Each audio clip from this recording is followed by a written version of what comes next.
Ziua! Am mai făcut un clip să vă spun prețul invertorului și a panourilor și aceste două tablouri sunt mici, dar eficiente. Deci acest inverter, acest tablou am plătit undeva la 58 de euro cu tot cu transport. Ăsta unde aici avem descărcătorul, două fuzibile și siguranța de a întrerupe curentul când avem de lucrat la inverter. Și aici avem un multimeter și o siguranță de a închide lumina generală care pleacă în casă,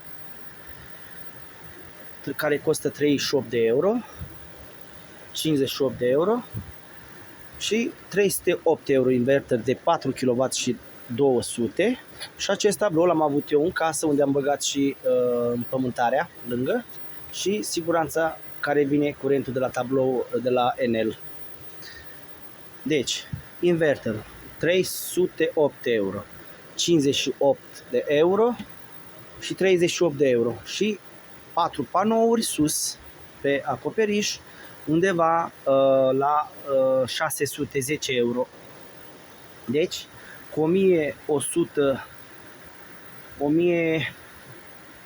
cu aproape 1000 de euro am făcut tot ce vedeți aici și avem curent gratis.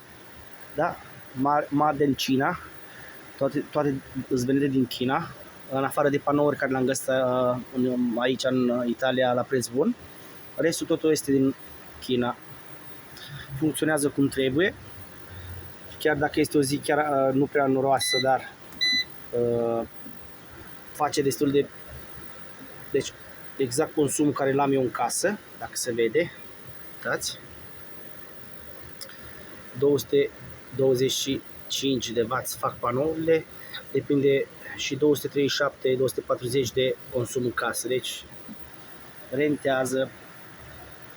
Și când este soare, se duce până aproape în 2000 de W. Da. Mai bine